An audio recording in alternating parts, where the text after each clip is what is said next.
That's when you start to get all of these external, signals from people. Well, that's just kind of how it is. You'll just get a little bit more used to it.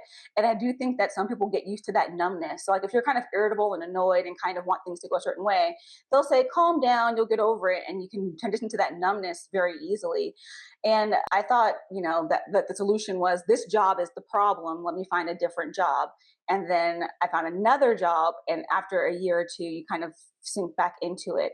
And so by the time I was on my third job, I realized that it's not necessarily the job per se. Like these jobs are all kind of the same. It's the system as a whole.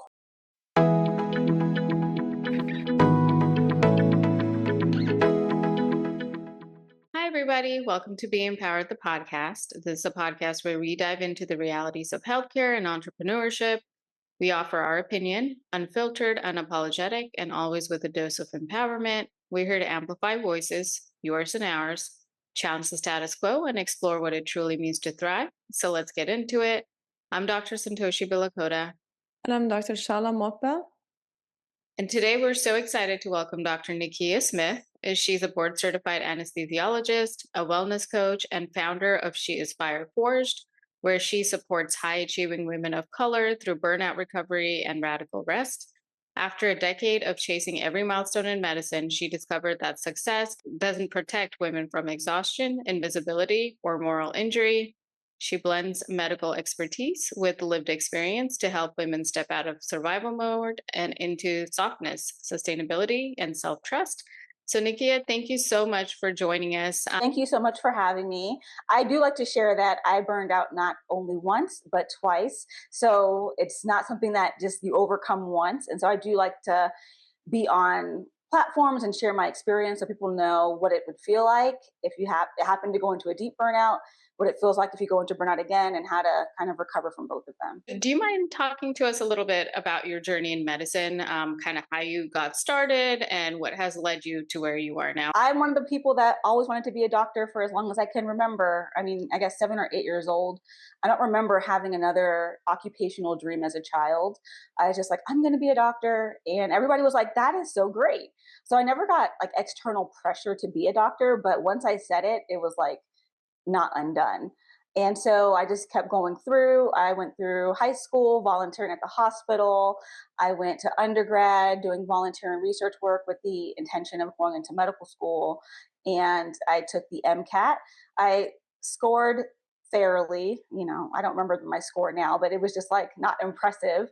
And I was a little bit disheartened of only getting 2 interviews, but I did get into a school that I was actually happy to get into. And I went to medical school at Howard University in Washington, D.C., where I was surrounded by Black and brown people. So my entire medical experience was kind of already not shrouded, but like I was just in that type of environment. I was surrounded by Black and brown physicians, seeing Black and brown patients. And so I kind of just had this this is just how things are. And then I went to residency in Pittsburgh, and I was like the one of 2 Black residents. There was no Black attendings. There was no Black surgical residents or attending. So it was kind of a reality check there. I got into anesthesia explicitly because I did go into it thinking I was going to be a surgeon. And it only took 1 day of surgery rotation to realize absolutely not. There's no way I can't do surgery. And we had a really good advisor at my medical school for anesthesia. So he guided me through, and I ended up being an anesthesiologist. So that's kind of like my medical school journey. And then now I've been an attending for 10 years now. What a coincidence. So I was in DC too for my training. I went to Georgetown. So we were maybe in the same area. Yeah, just hopping for this. around. Exactly. Although I was just going to a hospital and back home, there was nothing else that I was Yeah. doing, during residency. So what are the early emotional and physical signs of a woman who is experiencing kind of deeper form of exhaustion or Yeah. burnout? So I think that teetering from I'm just tired to like the exhaustion burnout spectrum, it has a lot to do like with the first time that you can really recognize, which would be like, I'm sleeping more, but I still feel tired. We can all realize when we're tired and we think maybe if I just don't do anything for the weekend and rest and recover, I'll feel better. But if you do absolutely nothing and sleep a lot and you're still feeling tired, then you kind of know that it's beyond that physical rest. It's something a little bit deeper. A lot of the emotional signs that I would say that women get, especially, tend to be amplified versions of like whatever you kind of already have. So I get annoyed easily. And so for me, as I was getting more and more burnt out, I was becoming highly irritable, like beyond like a regular annoyance. Like any little thing could like make me, upset and angry. And even just things like losing my keys, but then they weren't lost, they're where I left them. And that should be like, oh, at least they're where I left them. But no, I was like a lingering annoyance of like, I can't believe I did that, la la la la. And it goes more into that annoyance and rumination. So I think like the first signs that you can kind of tell is like if you're feeling exhausted, getting more rest and still feeling tired or still feeling exhausted, feeling more annoyed or irritable or on edge. And then the third one is kind of just starting to feel a little bit numb. Like I was more like overtly annoyed by things, but a lot of people just feel like nothing really bothers them as much anymore. And as you start to just be like, whatever, that laissez faire attitude, it's just like a first sign to be like, okay, what's going on here? Wow, Nikia, you really described me in a nutshell. How did you do that? I lived Same. it, girl. This is actually really validating to hear because Yep. 100%, I at baseline, I'm not someone who has a lot of patience, right? Mhm. Like I tend to get irritable rather quickly. And when I'm really exhausted, I'm incredibly irritable. And then, the transitioning from just being irritable to being numb, I think Mhm. that also speaks to me and probably speaks to a lot of women and just overall individuals listening to this.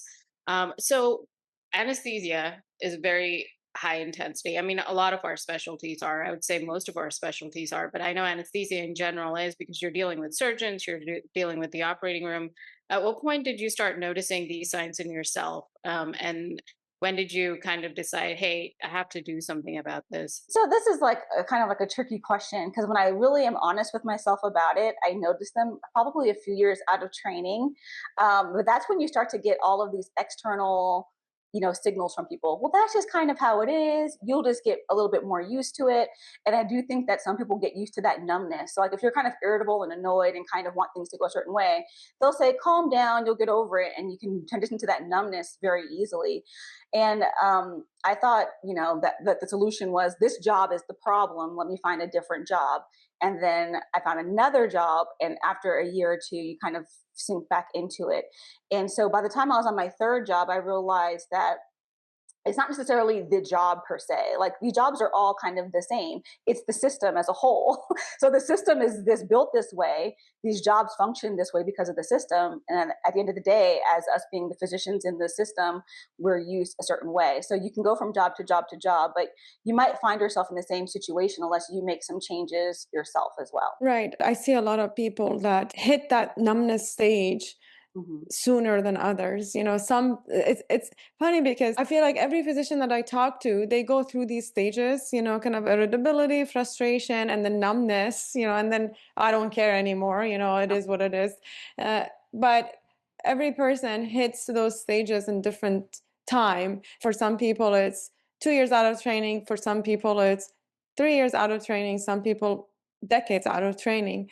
We hear a lot of people saying there's a strong Black woman is praised, Yeah. culturally, but what is the hidden cost of that? Yeah, the biggest hidden cost is I would say self abandonment, which is like a word I had to learn on my healing journey.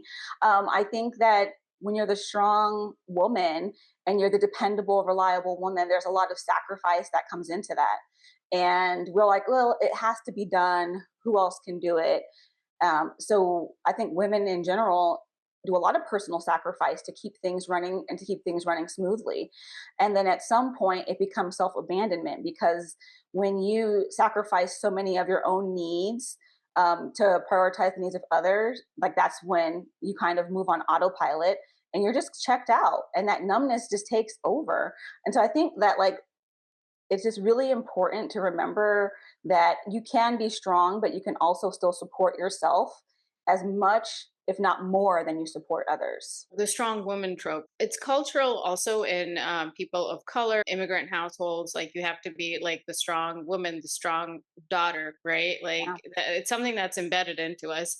But I think overall, also being a woman in medicine, you can't really complain because then they'll tell you you're whining. Now, how do you distinguish moral injury from traditional burnout, or do you feel like they kind of go hand in hand? I think that they go hand in hand. So, like, especially in the healthcare space, when you start to complain, like, especially, like, oh, we're all tired, we're short staffed, we're working on skeleton crews, we're working extra shifts, we're seeing higher acuity patients, we're getting less reimbursement, so we're working harder to make just as much money. So then we all feel that. And when we complain, they're just like, oh, you guys are burning out, do better self care. And that's their thing. Oh, you guys are burning out, you need to do better self care, when the reality is they're inflicting moral injury on us and that's causing us to burn out. And no amount of self care can protect you from the moral injury. Like, the moral injury is the rules and stipulations that the system is putting upon us to see 40 patients in a day, to have all of your charts closed by the end of the week, to only get bonuses if you do X, Y, and Z.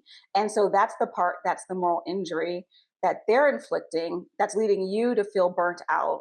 And doing better self-care, like getting a massage or whatever, that's not really going to help that, because no matter what you do outside of your time, when you go back into work, back into the system, you're going to feel that same pressure. So I do think that, there are other causes of burnout. There's, we're caregivers as well, so you're caregiving at work, but you're also caregiving at home. So you can have caregiver burnout and you can practice stronger boundaries and self-care for that. But when you're walking into a system that is meant to make as much money off of you as possible, it's really hard to just say that more self care will protect you.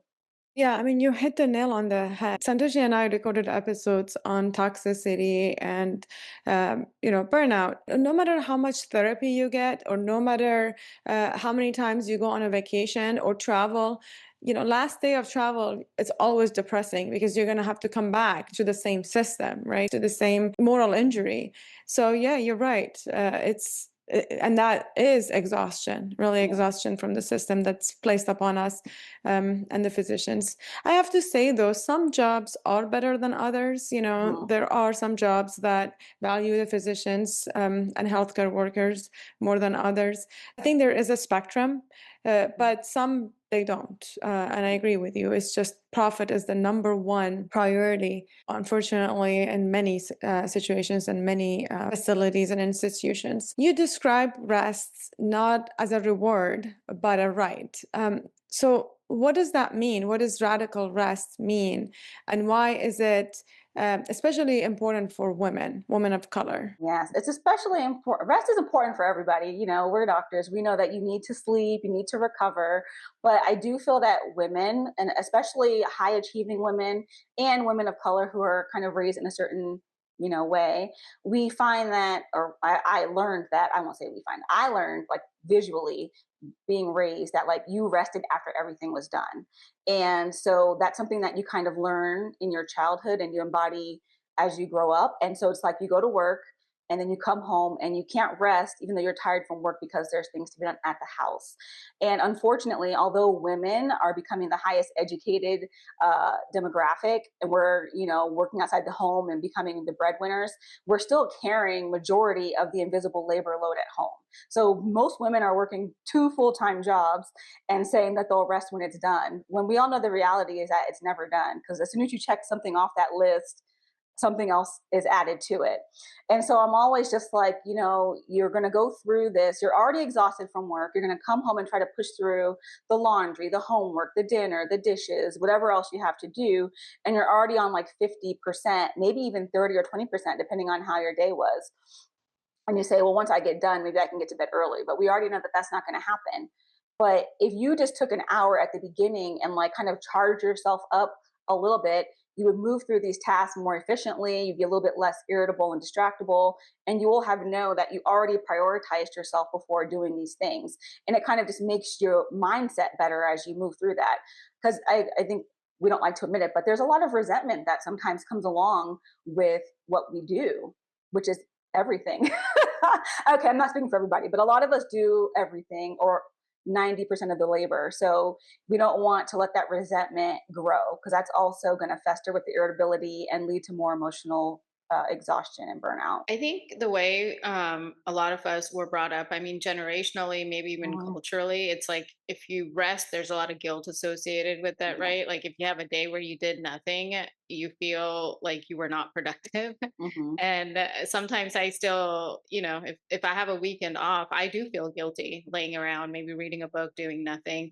Because if you're not always doing stuff, then why do you deserve the rest? That's Hmm. that's kind of what goes on in my head, and I'm sure a lot of high achieving women feel similarly that they feel a lot of guilt around slowing down and delegating. Why do you think that is? So the guilt definitely comes from, like, I think how we're raised and how we've seen things done. And it's like, well, if they've always been able to handle it, why can't I handle it?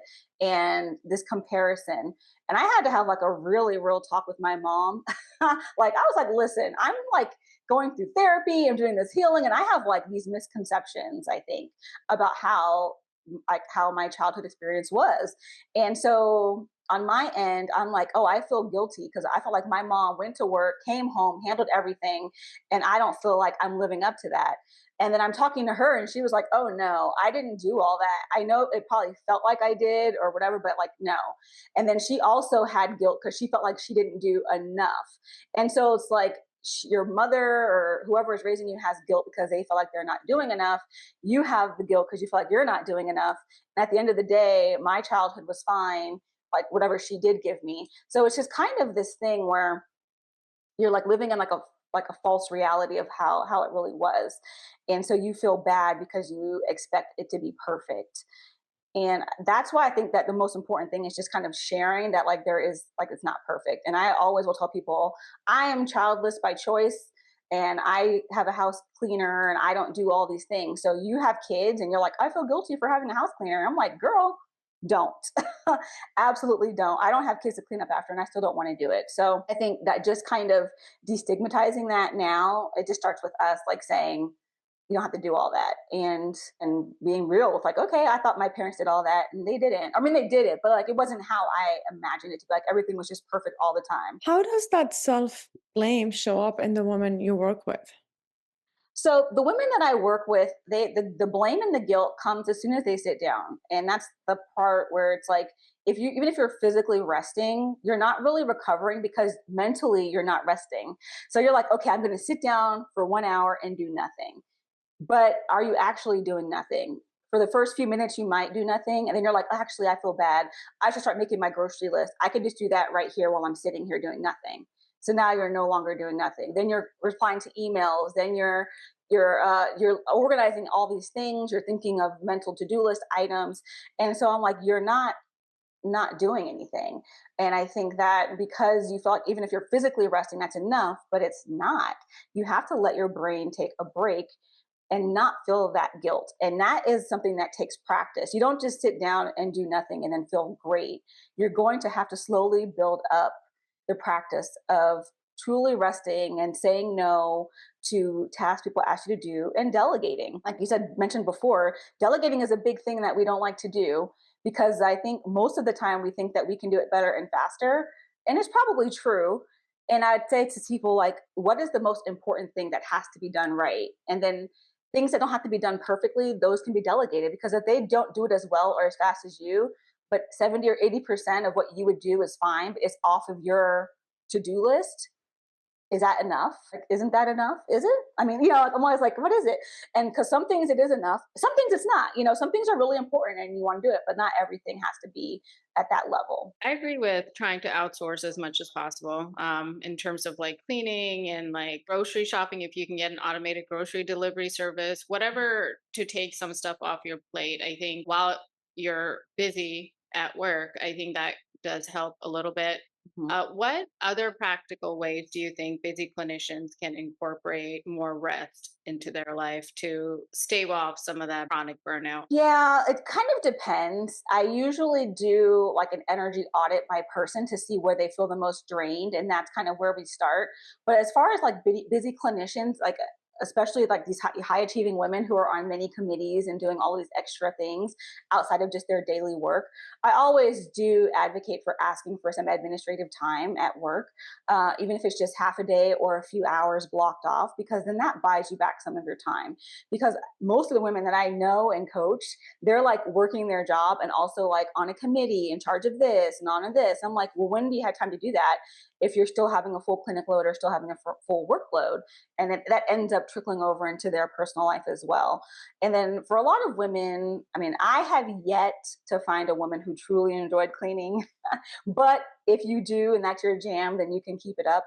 But I do say, like, even if you do enjoy cleaning, like you don't have to do the whole house cleaning. You can just save one room for yourself if that's something that you like, but you can have someone come and clean the kitchen or clean the downstairs or clean all the bathrooms. Like it doesn't have to be all or nothing. So I do have to think of creative ways. And like you said, I agree. I don't like grocery shopping at all. I hate stepping into a grocery store. So I either do Instacart or have a meal box delivery. Um, so it's just kind of an audit of like, what do you like to do and what don't you like to do?